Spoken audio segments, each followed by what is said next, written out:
السلام علیکم ورحمۃ اللہ وبرکاتہ۔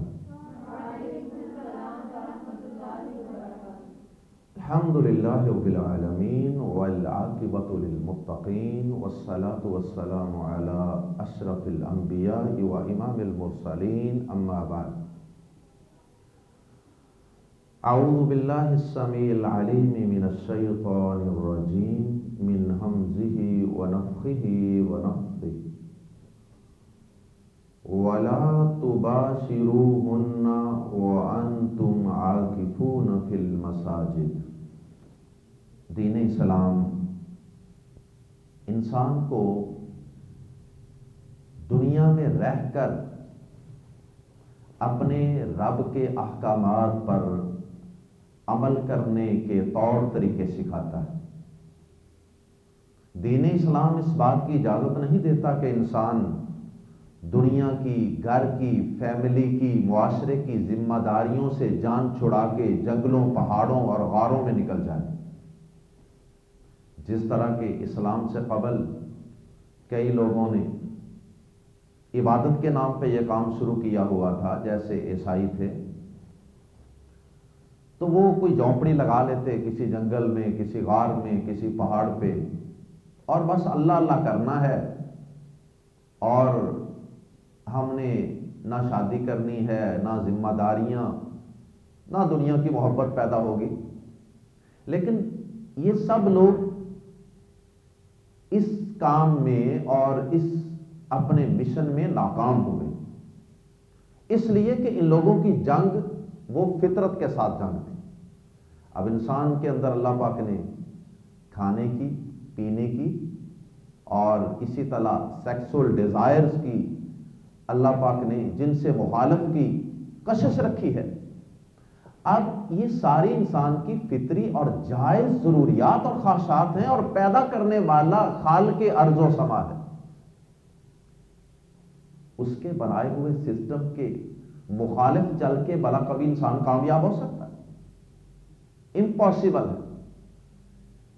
یہی وجہ ہے کہ وہ لوگ جو بظاہر اپنے آپ کو شادی سے اور کھانے پینے اور دیگر دنیا کی رنگینیوں سے آزاد سمجھتے تھے،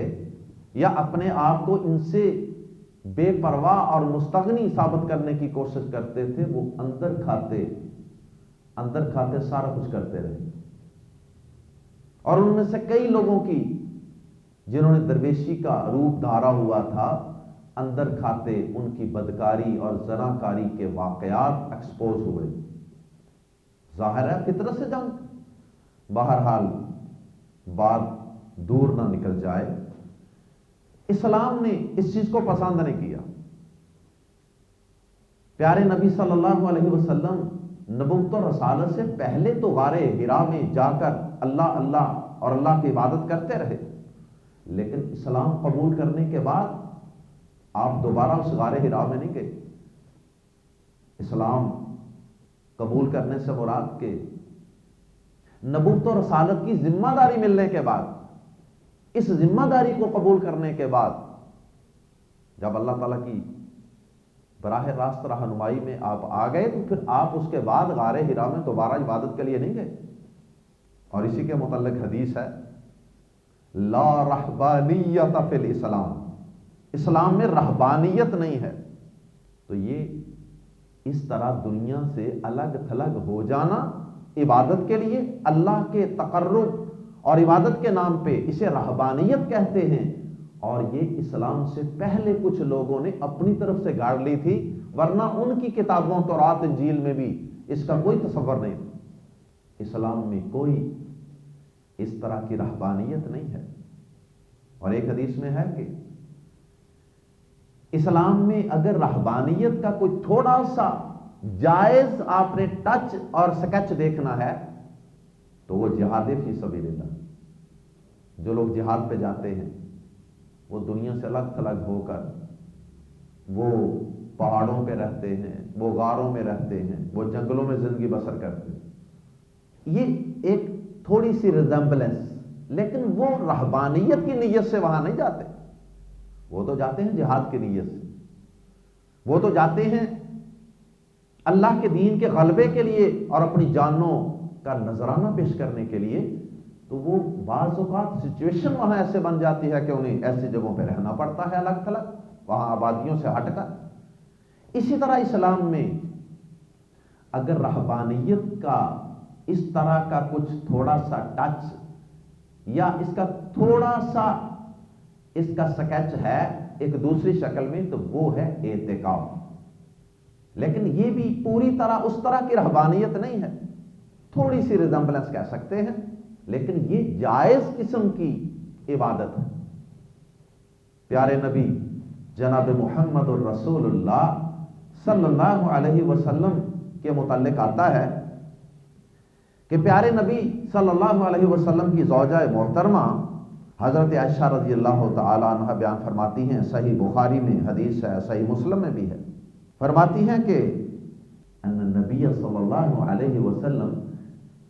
کان یعتکف العشر الاواخر، پیارے نبی صلی اللہ علیہ وسلم رمضان کے آخری عشرے میں اعتکاف کیا کرتے ہیں، اور یہ آپ کی سنت ٹھہری۔ اور آگے فرماتی ہیں من رمضان، یہ آخری عشرہ رمضان کا ہوا کرتا تھا، حتی توفاہ اللہ، یہاں تک کہ اللہ نے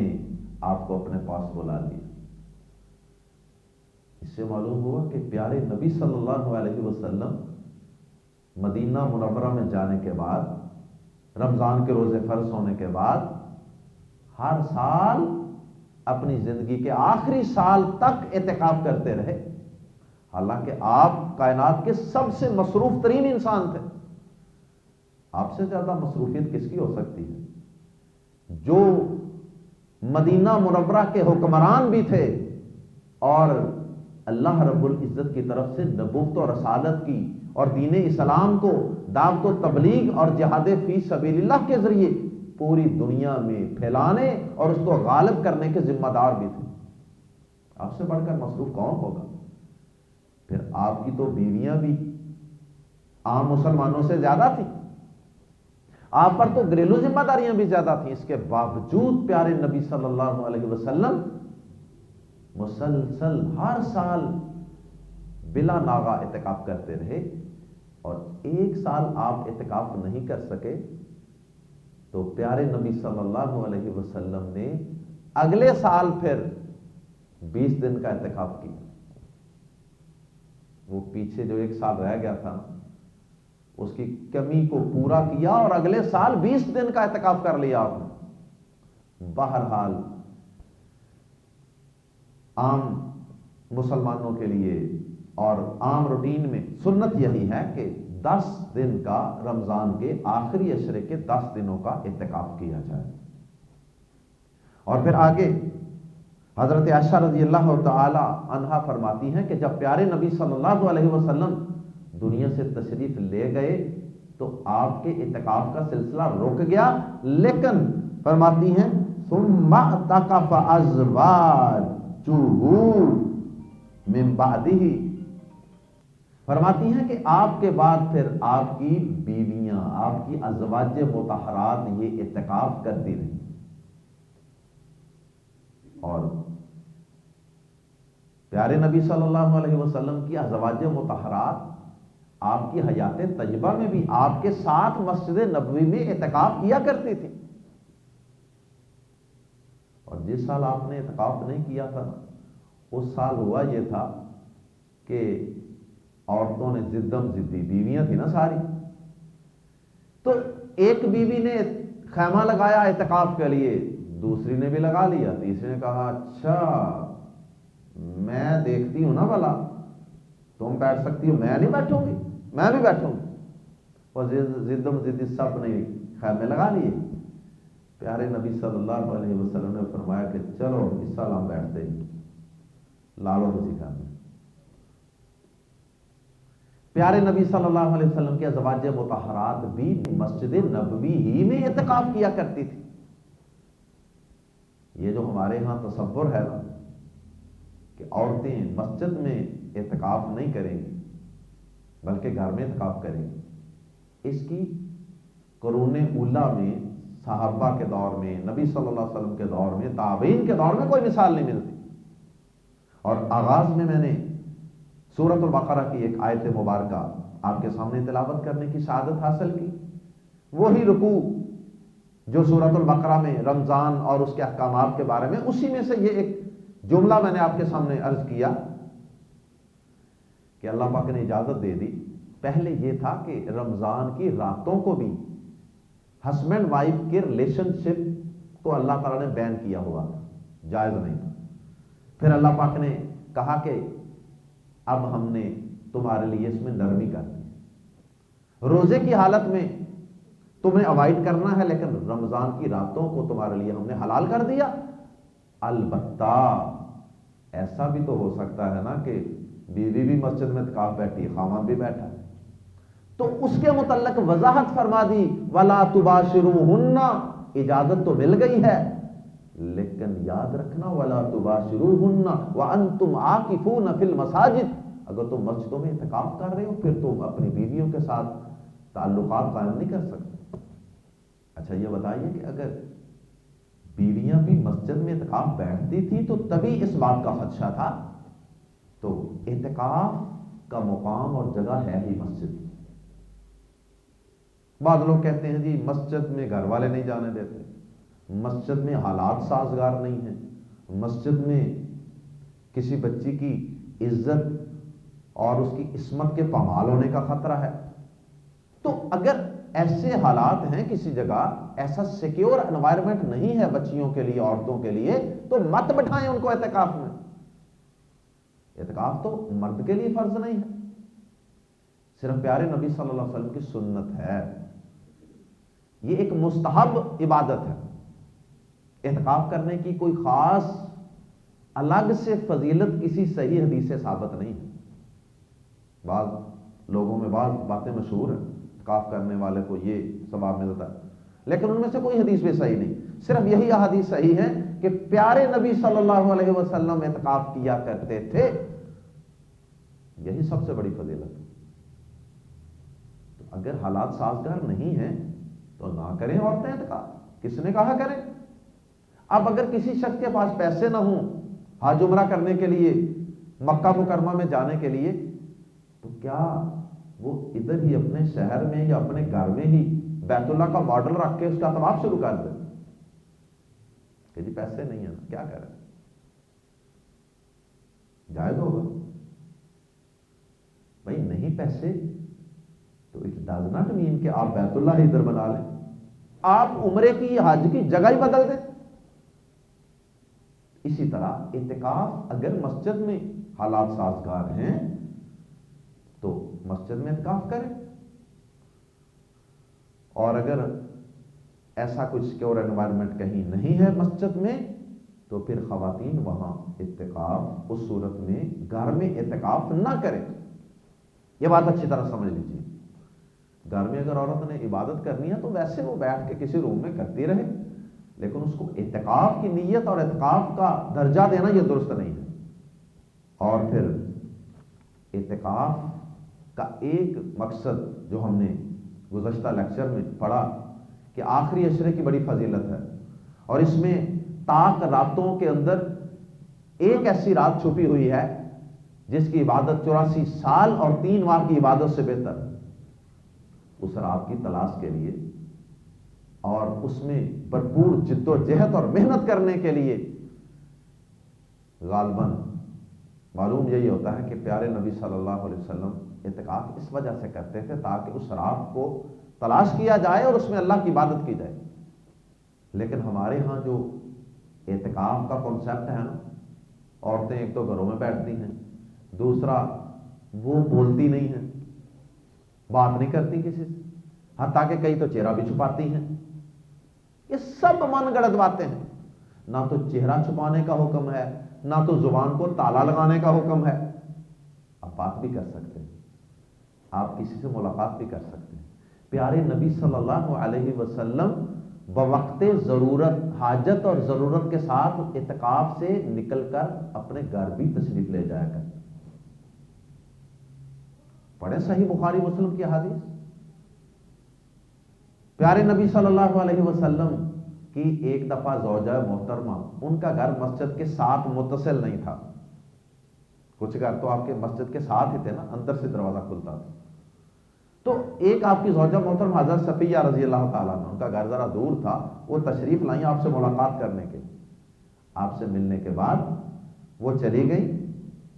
آپ سے ملاقات کے بعد وہ جب جانے لگی تو پیارے نبی صلی اللہ علیہ وسلم، رات کا وقت تھا، آپ ان کو چھوڑنے کے لیے گئے، اندھیرا تھا، آپ ان کو چھوڑنے کے لیے گئے، رستے میں ایک انصاری صحابی ملے تو اندھیرا تھا، آپ کو اس صحابی نے دیکھا، آپ کے ذہن میں یہ خیال آیا کہ شیطان اس کے ذہن میں کوئی غلط فہمی نہ پیدا کر، آپ نے فوراً اس کو واپس بلایا، کہا کہ یہ تمہاری ماں ہے، مومنوں کی ماں، میری زوجہ ہے فلاں صفیہ، تو میں اس کو گھر چھوڑنے جا رہا ہوں، مطلب کہ اس کے ذہن کے اندر کوئی یہ خیال نہ آ جائے پتہ نہیں کون عورت تھی پیارے نبی صلی اللہ علیہ وسلم کے ساتھ اندھیرے میں جا رہی، العیاذ باللہ۔ تو انتہائی حاجت اور ضرورت کے تحت انسان اعتکاف سے باہر بھی جا سکتا ہے، مثلا کسی کا کوئی کھانا لانے والا نہیں ہے، قضائے حاجت کے لیے آج کل تو مسجدوں کے ساتھ ہی اٹیچ واش روم بن گئے ہیں، لیکن پہلے دور میں تو نہیں تھا، اب قضائے حاجت کے لیے تو مسجد سے باہر ہی جانا پڑے گا، تو اس طرح کی کوئی ضرورت ہو تو انسان باہر بھی جا سکتا ہے، اور بیوی اور خامد آپس میں بیٹھ کے موتکف میں، موتکف اس جگہ کو کہتے ہیں جس خیمے کے اندر آدمی بیٹھتا ہے، موتکف اور موتکف اعتکاف کرنے والا وہ شخص جو اعتکاف میں بیٹھا ہوا، اگر اس کو غسل واجب ہے وہ گھر جا کے غسل بھی کر سکتا ہے،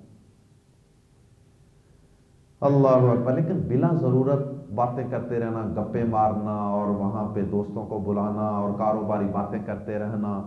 اور یہ ساری چیزیں، ان سے اوائڈ کرنا چاہیے، کیونکہ اعتکاف کا مقصد پھر ختم ہو جاتا ہے۔ اسی طرح ہماری مساجد کے اندر لمبے چوڑے جلسے، جلوس اور جلسے اور محفلیں اور ساری رات اجتماعی پروگرام چلتے رہتے ہیں اعتکاف والوں کے لیے، یہ بھی درست نہیں، زیادہ سے زیادہ ان کو انفرادی عبادت کے لیے موقع فراہم کرنا چاہیے۔ یہ اعتکاف بیٹھنا کب ہے؟ آخری عشرہ ہے، تو آخری عشرہ تو شروع ہوگا 20 رمضان کا، جب سورج غروب ہو جائے گا تو 21ویں رات شروع ہو جائے گی، اس سے شروع ہوگا، تو 20 رمضان کا سورج غروب ہونے سے علماء کے دو موقف ہیں اس میں، جو زیادہ چلتا ہے وہ یہی ہے کہ 20 رمضان کی مغرب سے پہلے مسجد میں پہنچ جائیں، خیمہ لگا لیں۔ پیارے نبی صلی اللہ علیہ وسلم اعتکاف والے خیمے میں، موتکف میں، فجر کی نماز کے بعد داخل ہوتے ہیں۔ اب فجر کے بعد داخل ہونا ہے تو علماء نے کہا کہ مغرب سے پہلے پہنچ جائے، 21ویں طاق رات وہ مسجد میں گزارے، خیمے میں نہ جائے، اور فجر کی نماز پڑھ کے اگلے دن اپنے خیمے میں داخل ہو جائے۔ یہ طریقہ ہمارے ہاں زیادہ تر چلتا ہے، لیکن دوسرا بھی ایک موقف ہے، علماء نے یہ بھی کہا کہ پہلی طاق رات تو خیمے سے باہر نکال دی تو ممکن ہے وہی لیلۃ القدر ہو،